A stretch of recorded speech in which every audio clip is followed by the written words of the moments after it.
Please join me in lighting the chalice. Words are found in your order of service.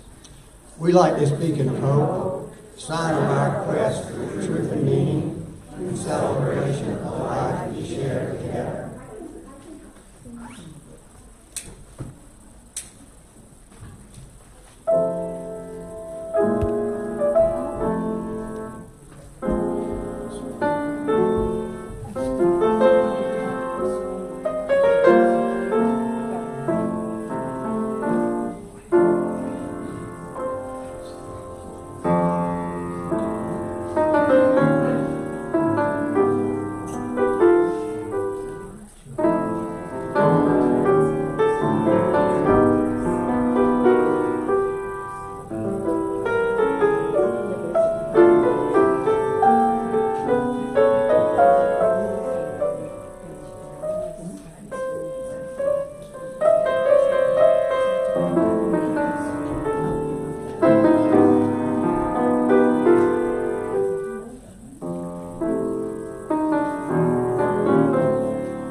John. Good morning and welcome to the Unitarian Universalist Congregation of the Low Country. Those of you who are longtime members, you are back here because you know you are respected and dignified in who you are. Those of you who are guests and visitors, you should know that you have managed to make your way into one of the kindest, warmest, and loving congregations that there is close by or even far away, and you will know that. We often ask our guests and visitors to stay for our talkback, for in that talkback you get to discover that we really are that good, and we like to share that too. Right, guys? So I have a number of announcements that I want to bring to your attention, but first I'm going to ask Joanne, if she would please, you have some things that you want to share with us about our upcoming musical Malphras. All right, you all know me. You all know me, and I'm always encouraging you to come to concerts. We have a concert Friday night, and his other gigs fell apart, so he's flying in just for our concert. So I need everybody to come, and if you can't come, feel free to buy a ticket. Give it to someone, or don't give it to somebody, but please, I need your help on this one, okay? So who's coming? Joe Jenks is coming, and Charlie's going to tell you about him. Yeah, you can. There's information in your bulletin concerning him. You can find a website link where you can hear some of his recordings and some of his work, and he really is extraordinary. I've spent a good bit of time listening to him recently and sending the links to all my friends saying you should be here. So you should be here, I say to all my friends. Some other announcements that are not in your bulletin that I think are important that have just come to me. One is from Family Promise that was very thankful for the generous donation of $1,000 that someone from our congregation sent, and so we are pleased with that. Thank you for taking that initiative. And the other thing that has come to us, another letter that has come to us, is from the food bank, the Resilient Pantry. They write, Nanette writes, "We are finally moving closer to that piece of land to build our Resilient Pantry, a permanent place to call home, because hurricanes and pandemics will come and go, but hunger is never ending." So that's some good news, and you'll be hearing more about that in coming days. Let's see, some other announcements that I want to bring to your attention. You'll see the Music on Malphras playlist that's coming up here in the next weeks and months ahead. There's a few other things I need to find. Yes, you'll see the note in your bulletin concerning the Islamic Center Mosque of Savannah and an opportunity to gather there. Take time to read through that. Please note as well the change in the path to belonging. I had a conflict come up in my life. That conflict has come in the form of my 11-year-old granddaughter. And so I'm going to go as soon as the talkback is through to Columbia and take part in some activities with her. So thank you for your patience. I think that's all the attention that I want to bring to your at this moment. So if we would please, let me get back to the order of service. Pat, opening words.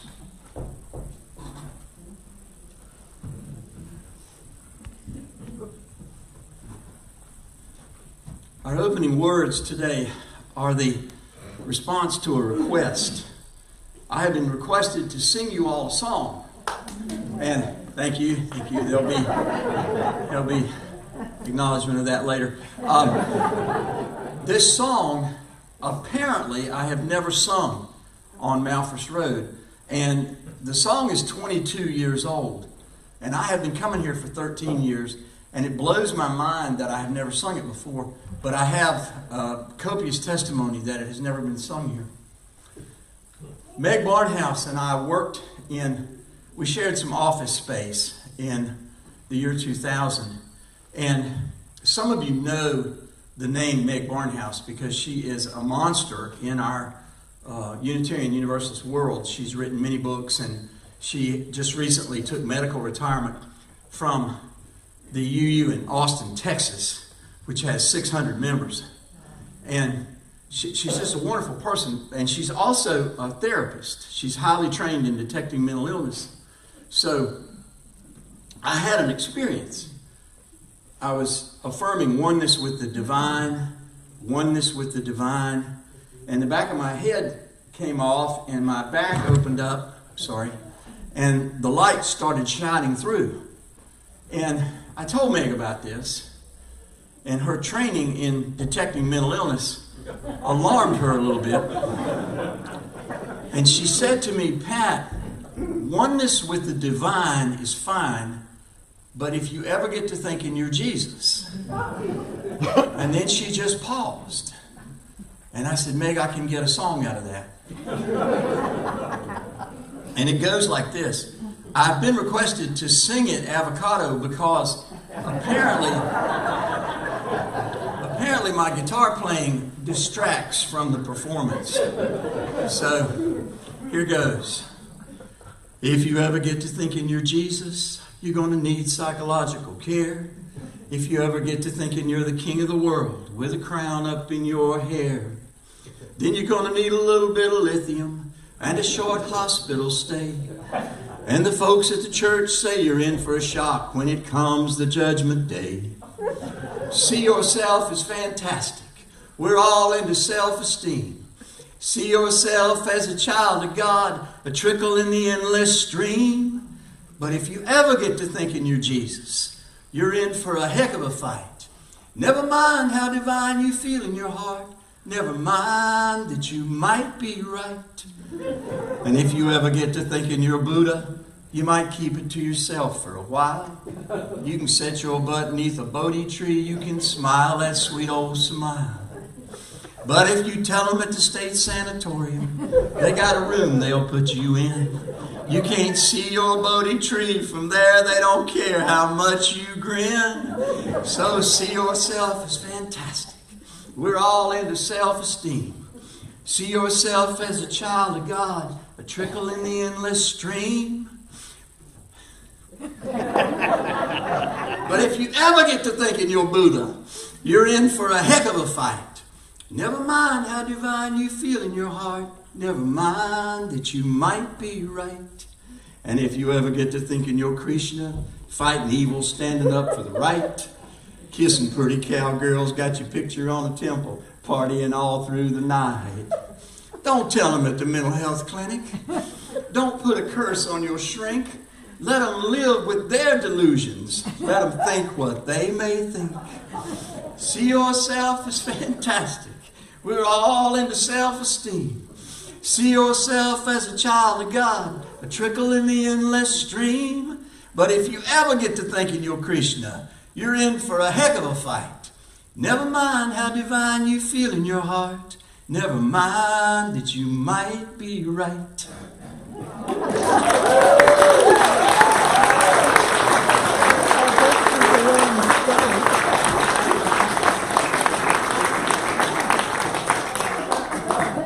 So, some context. I called Pat yesterday, and just to touch base with him about whatever's going to happen today. By the way, we've not talked about how to end this thing, but one of the things Pat said to me that he had had a dream about this time, and that he had dreamed that I talked the whole time. I talked the whole time. That is an opening word that I will never be able to live up to. Pat, thank you so much for that.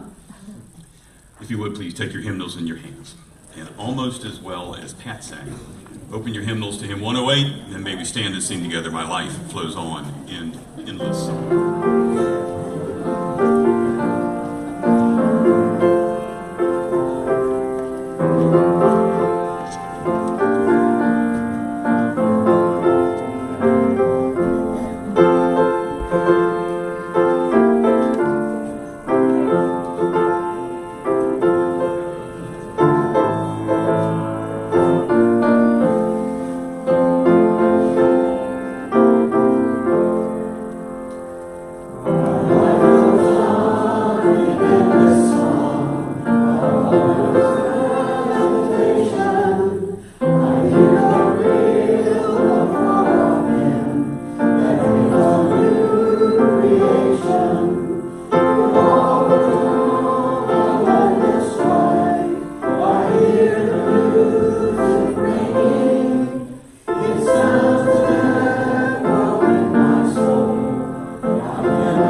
Joys and concerns, I want to take a moment of personal privilege.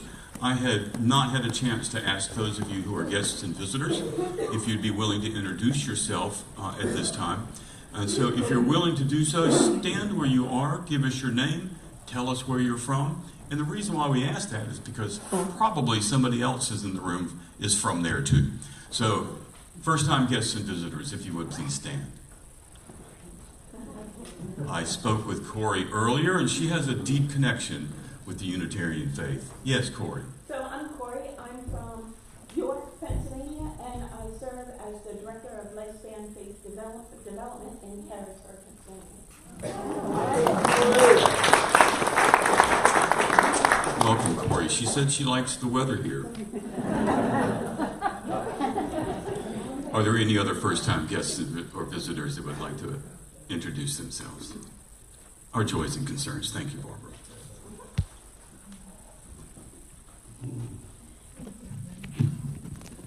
This is the time that we briefly share our joys and concerns.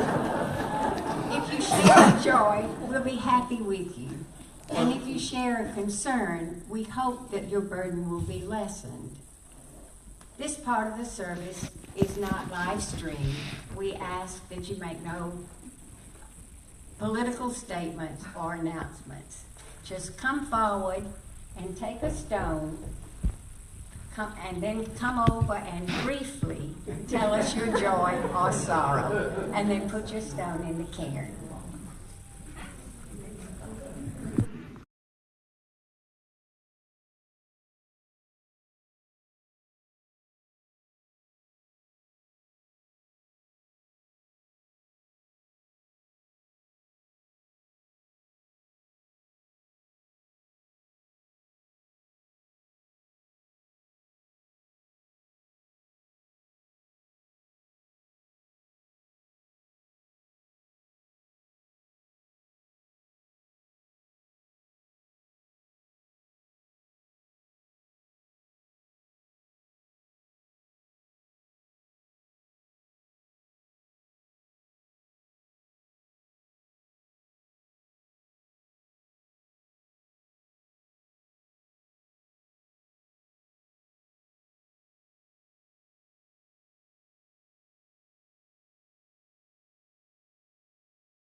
and for the joys and concerns that are unspoken. Now would you join me in the back of the book, number 484, our affirmation?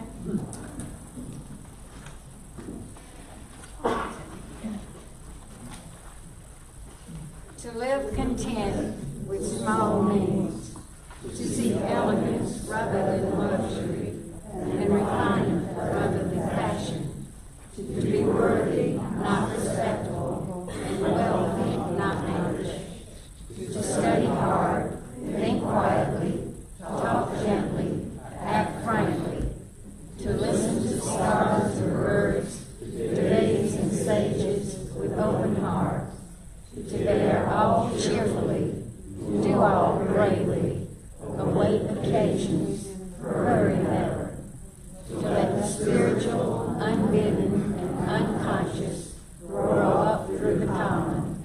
This is my symphony.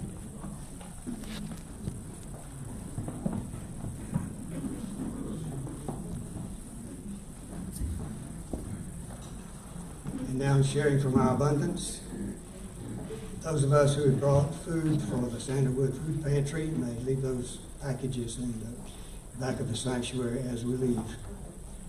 And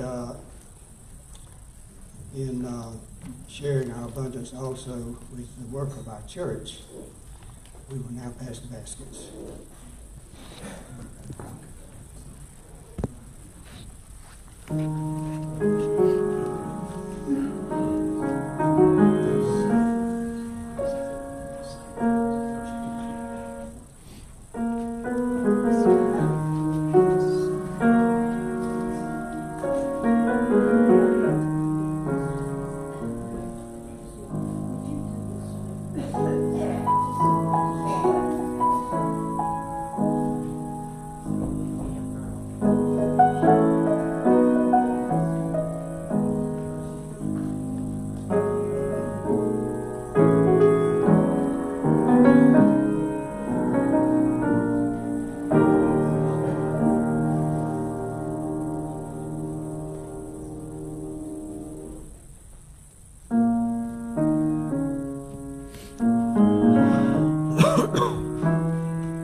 Thank you very much.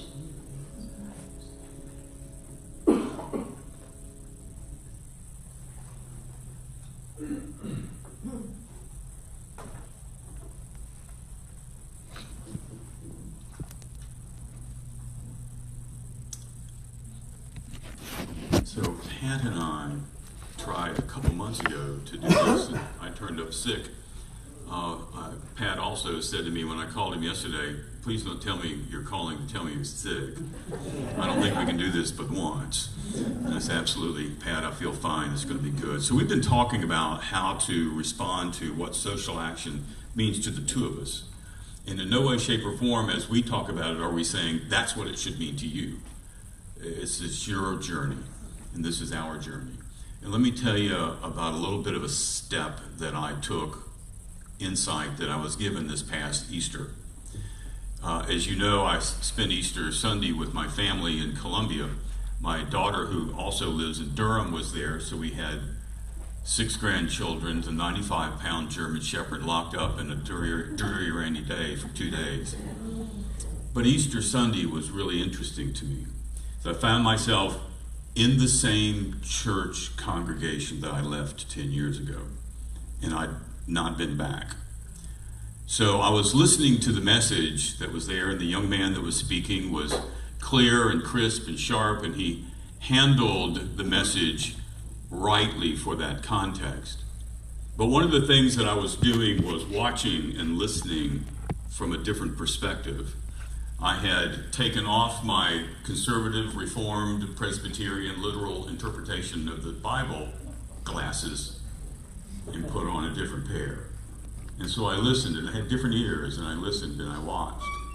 And while I admired the man's message and how he constructed it, and he was absolutely accurate within the context of his theology, one of the things that I noticed for the first time ever was the message of Easter, if followed to its logical, theological conclusion, leaves absolutely no room for living perfection out here in this world, for seeking heaven here in this world. It was all, only after we leave this world. There's no place, no urging for anything else to take place. And I found myself waiting just for a little bit, for some kind of remark that says, oh yeah, by the way, we really need to pay attention to X, Y, and Z in our world. We really need to offer a little slice of heaven to the people on our planet. And not once did that come up. And I also found out that the gentleman that was responsible for leading the service was very close friends with the pastor in Knoxville, Tennessee, whose daughter was killed, as well as 5 others, if I'm not mistaken. And so almost the silence of that was a more powerful message to me than was any words that he would say. How does your best friend lose a daughter, members of his congregation, and stand in front of a group of people and not say a word about that? Maybe he did the week before that, maybe he did the week of the shooting, I don't know. But Easter sure would seem like a good time to be talking about making some changes here on earth. And those silences spoke volumes to me. The absence of any moving forward in this planet, this world, this social change that you and I are called to in our own way and in our own gifts, and this silence in the face of an affront to all that is sacred in our world. I find that to be appalling. 2 Sundays ago, I offered a joy and a concern, and my concern was that while I did not know the staff at Covenant Presbyterian Church in Knoxville, I knew people who would know them. And I asked that somehow or other that there would be this thing that would take place that's beyond our understanding in a way that's completely foreign to us. There'd be some healing that would take place in that. I don't know. Maybe there is, but I didn't see it last Sunday. And I prayed that we'd be able to find our own way forward. And so that was a step back, maybe, forward, I don't know.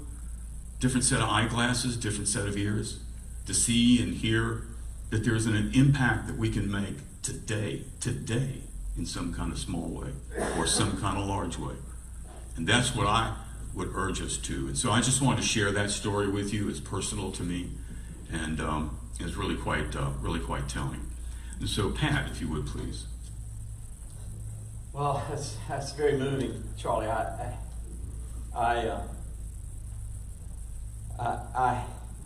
know from listening to the radio riding over here this morning that there have been 2 more shootings. Another one in Louisville, in fact, and the poor mayor of Louisville had to meet with people in a city park last night and say, this is our 2nd shooting in Louisville in 5 days. And I'm a little bit emotional at listening to Charlie, which is often the case. I think we are so lucky to have Charlie and Dick Hood and Neil Jones.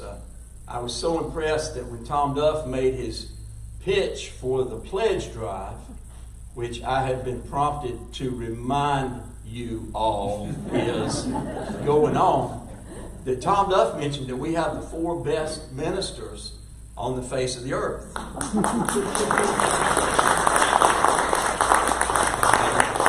last night night at dinner, the conversation was that Ann Harrison is number 5. We're so lucky to have her, and of course John and David, and it's just a fabulous group of people who work here. And as I was thinking about Tom saying that we have 4 of the best on the face of the earth, it reminded me of my second marriage, where I was number 13. I was behind 10 dogs and my mother-in-law and my stepdaughter. But it wasn't that bad. Finishing 13th was okay. But the gun issue is very emotional, and I see Wes Grady sitting here, and he's made so many appeals to this congregation to support any effort, nationally or statewide, that would enhance gun control and bring us to a more reasonable point. And one of the reasons that I'm so emotional in this moment is that 2 weeks ago, Gabriel and I were alarmed to hear gunfire outside our home. A semi-automatic pistol, a 9mm semi-automatic pistol, and a .40 caliber weapon of some kind was used in a gun battle between 2 vehicles that were about 100 yards from our home. And thank goodness no one was killed. Thank goodness no one was seriously injured. One of the combatants did show up at the emergency room and said he did not know why he was bleeding, and told the police that he was not involved in the shooting. But it is a very, very emotional issue to think about this share that we just heard this morning about the woman being shot here in Bluffton and has now been in a coma for 6 weeks. And I do pray, and I will pray for her. And even those of you who don't pray, anything you can offer in terms of good thoughts, good healing energy, I really believe helps. So thank you for that. But speaking of the police, I want to tell a story about being arrested. It's not a funny story. Well, there are funny parts of it, of course. And it also took place in Columbia. I went to Columbia with about 20 activists, many of whom were UUs. And that's a big part of why I'm telling this story, is the connection to our Unitarian Universalist community. We went there to get arrested on purpose to protest the fact that the state of South Carolina, has not yet accepted the Medicaid funding from the federal government, the Medicaid extension. And it has cost the state of South Carolina in the last 10 years billions of dollars and tens of thousands of jobs. There are many, many doctors who are not working in South Carolina today, many nurses, many medical care personnel, many janitors who are not working in our hospitals and healthcare facilities because the cussed General Assembly has not extended Medicaid to more people in South Carolina. It's a travesty, and I was willing to be arrested for it. But I'm not the star of this story. The star of this story is all of you, because we form a community that sometimes asks people to be arrested, that sometimes asks people to take a stand and to engage with the power structure and say something is terribly wrong. Now, as heroic and beautiful as that all sounds, you need to understand that we had negotiated with the Columbia Police Department prior to our being arrested. They knew we were coming. We knew they were going to be there when we got there. And they had made it very clear to us that we needed to block a driveway, but not block any facility on the actual state capitol grounds. Because to block a driveway is a misdemeanor. To block any facility on the state capitol grounds is a felony. And we could have been charged by the Capitol Police with an infraction that could have gotten us 5 years in prison. And the Capitol Police were there. And they were watching us very carefully to make sure that we didn't do anything to cause us to spend 5 years in prison. And they were very clear that if we did, they would arrest us. And even though I told them how much I appreciated their being there, they did not appreciate my being. That was very clear. And I felt tremendous kinship with Dr. King, with Gandhi, with Henry David Thoreau, spending a night in jail, refusing to pay his poll tax, to protest the Mexican War. Lots and lots of nice people have been arrested protesting. In fact, when my congregation in Greenville first found out that I had been arrested, during the Joys and Sorrows, a number of members of the congregation got up and talked about their being arrested at the School of the Americas down at Fort Benning and involved in other protests. So even though Charlie was very clear at the beginning that we're not urging you this afternoon to go out and get arrested, we're very grateful to you for forming the community which makes this kind of thing possible. We up at Lake Norman, we build fences to get dogs off chains. But not all of us build those fences.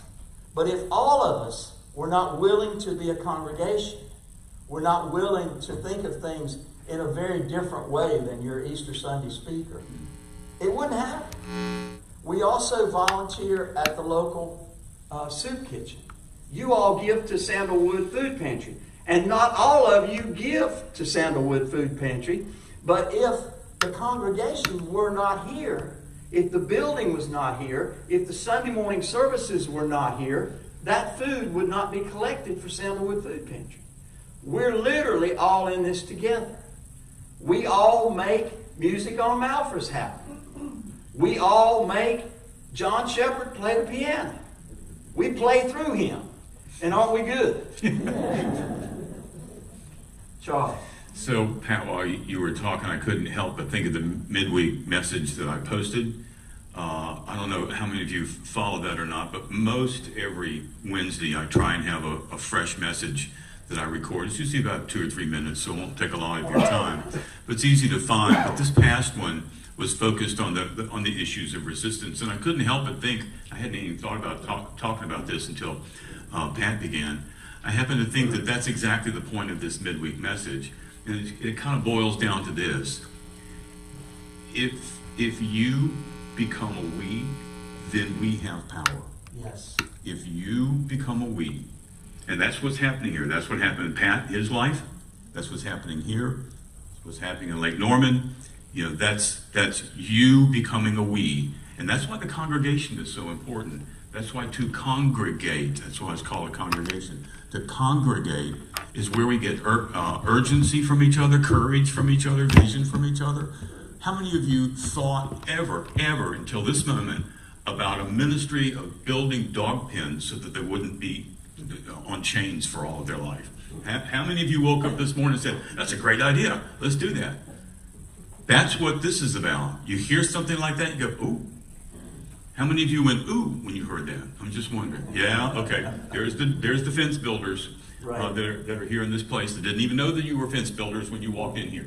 And that's the significance and the value of congregating together and encouraging each other and strengthening each other and being a we instead of a me or you being a we. Just a thought. Pat? One of the things that's so scandalous to me about the world we live in right now and the ideas that get kicked around is a tremendous prejudice against poor people. And you'll hear stories. You'll hear stories about somebody showing up at a food pantry driving a BMW or a Mercedes and how horrible that is. And aren't those people crazy who do those kinds of things? Those people who do those kinds of things. And yet, I was at a food pantry one time and I saw a woman driving a Mercedes picking up lots and lots of food. And somebody confronted her. Somebody walked up to her and said, what are you doing here? And she said, I'm picking up food for 5 families. That sort of changes what the dynamic is. Another time I was at a food pantry and I was sitting next to a man while we were waiting for the boxes to come out. And I said, what are you doing here? And he said, well, I worked in a textile mill for 19 years and now the textile mill is closed and I need food for my family. I mean, stereotypes we have about poor people are so awful.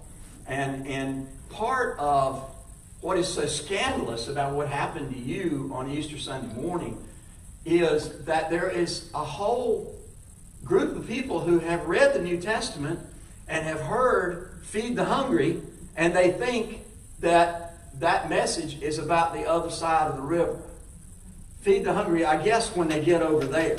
Don't worry about feeding them here, but feed them when you get... And that's not Unitarian Universalism. We have not responded to hunger that way. We have responded to hunger, that the hunger that you just heard in that letter that Charlie read this morning, the hunger never goes away. We need to be feeding people. And we do feed people. And it's good. Even if you've never brought a can for Sandalwood Food Pantry, you're a part of a we that does it. You're part of a congregation that does it. And please don't ever feel any guilt about not bringing canned food, or not building the dog fence, or not getting arrested in Columbia protesting the cussed General Assembly. Don't feel guilty about anything but not turning in your pledge card. You do need to feel guilty about that, okay? We will guilt trip you over there. And Joe Jinks on And Joe Jinks, yeah, be it Joe Jinks. And I love Joanne saying, if you can't come, buy a ticket anyway. What I tell people, if we're having an event at our congregation, I say, if you can't come, send somebody. Don't just miss it. Send somebody. I also shared with Charlie that I despise speaking without notes. That I've been nervous as a cat on a hot tin roof this morning because I don't have any notes. So in the last 45 minutes, I've taken a couple of notes. And one of them is to say to you, Corey, we're so glad you're here. Thank you for coming, and thank you for your work in lifespan spiritual education, or whatever it is people call that stuff now. We really appreciate you doing that work. It's so important, and thank you for grinning at Meg Barnhouse. That was a wonderful acknowledgement. And I also want to let you all know that Rosemary Staples, for the first time in her 28 years in her house, saw a painted bunting this morning at her theater, and she is thrilled. And if you've never seen a painted bunting, look one up online. They are absolutely beautiful. And I also want to thank Michael Block for being here this morning. Michael is, where are you, Michael? Yeah, there you are. Michael's a retired police officer, and he paid me one of the highest compliments one time about my talks. He said that he's been in court with a lot of lawyers. And so I hope this morning you have heard the case built that Unitarian Universalism is old and it's wide, even though there are only 300,000 of us in the United States. It's wide and it touches a lot of lives, and it is the exact opposite of what Charlie heard preached last Easter Sunday morning in Columbia. One of my predecessors in Greenville, a woman named Jennifer Slade, said, we're not interested in getting people to heaven. We're interested in building heaven on earth.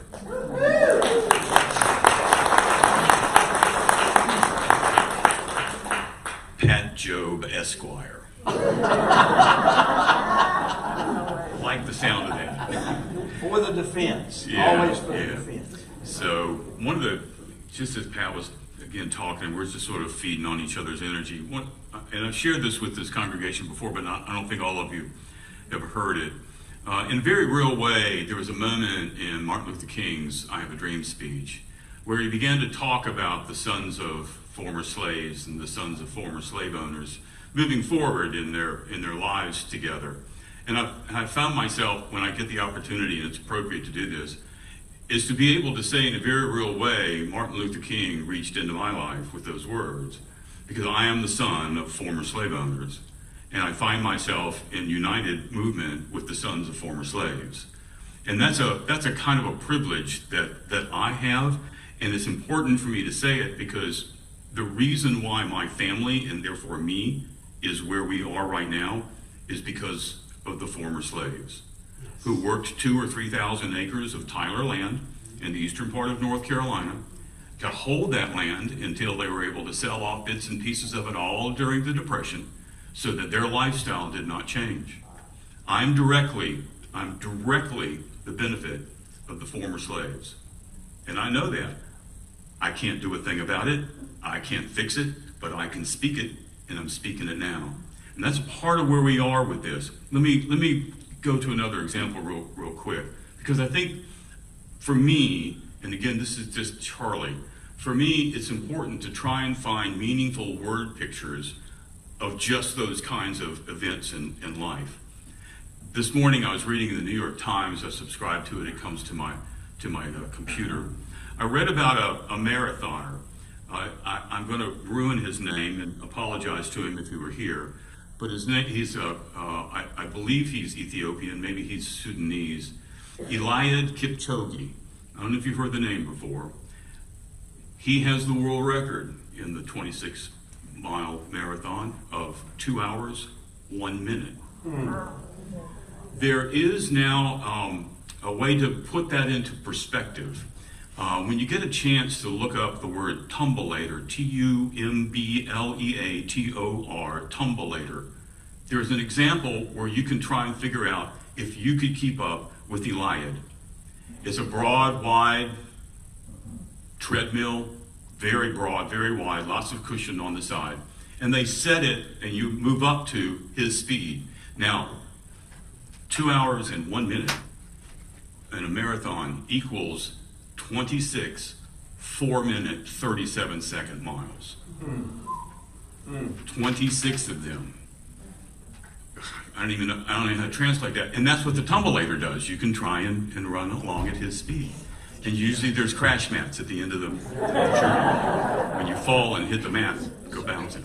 The reason why I found this interesting is because if I can turn the imagery around, if I want to try and find an imagery of the privilege many of the whites in our country have, it's exactly that. We're asking those who are behind us to run a 4:37 mile, and they never have run anything like that before. We're asking them to set that pace, and then ridiculing and mocking if they can't run 4:37s. And I think it's a part of the way that you and I can begin to process that in our own mind, what our privilege is like, and how difficult it is to get somebody to catch up with where we are.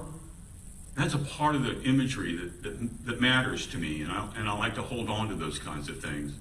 There's been a number of those same kind of athletic imagery where everybody's running a 100-yard race, except 4 or 5 of them get to start 50 yards further up the road, ready to go, because who's going to win?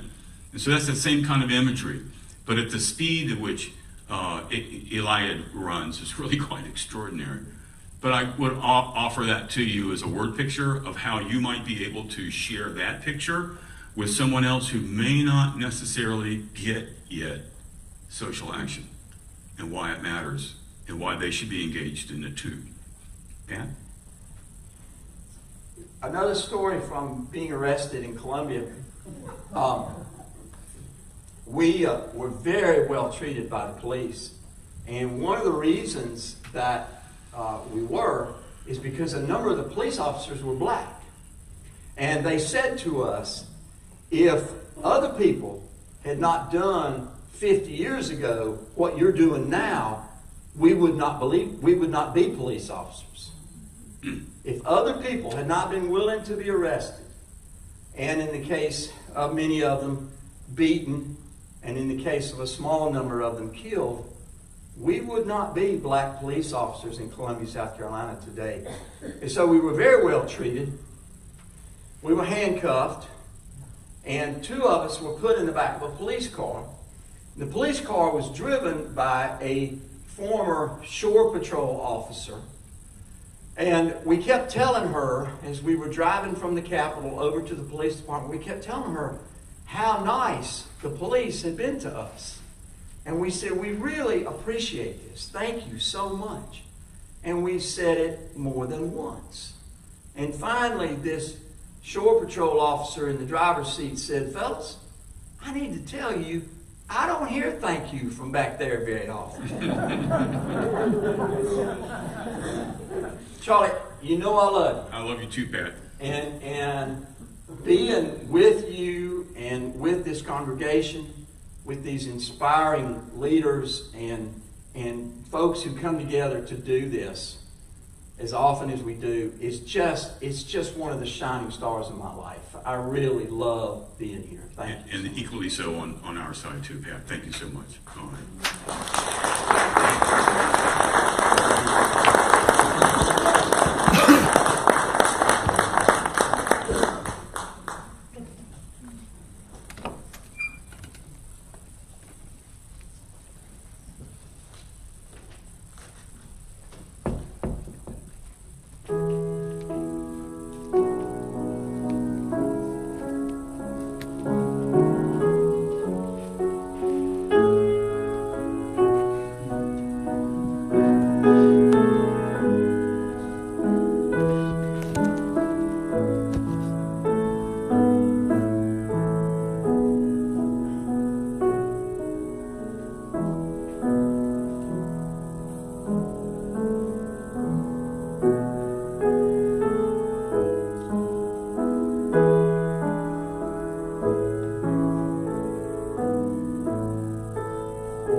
Well, we're getting ready here. I do have to say, Pat, if you didn't see the service 2 weeks ago with Neil Jones, check it out, because you were referenced in that service. We did a song called We Will Not Be Moved. And if you know the song, we could picture you with the authority saying, come on, Pat, move along, move along. And Pat would not be moved. So just check that out. They certainly did say move along, and I did. Okay. So if you know this song, join in with us.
We shall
overcome.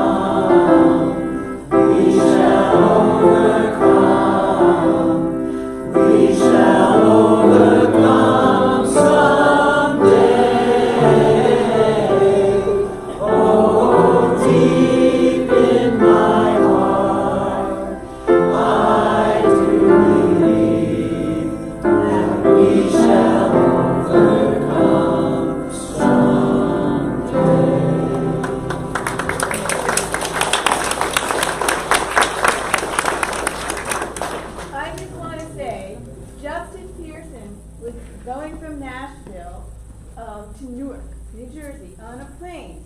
He met Joan Baez. He asked Joan Baez if they could sing "We Shall Overcome." Thank you, Maxine. It's good to have the perspective, always is. 7 principals, thank you for leading during that. John, David, always your skill with the different instruments that are in front of you, whether they're electronic or they're strung. And so thank you for that. And Pat, as always, it is a deep, deep pleasure when you are in our midst. If you would please, closing words.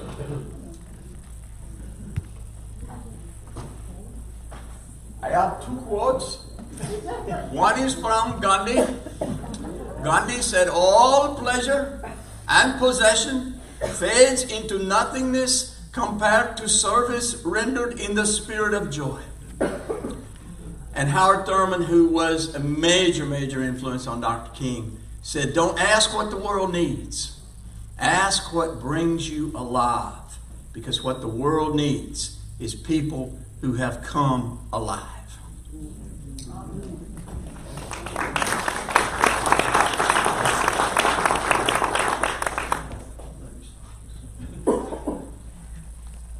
Extinguishing the chalice.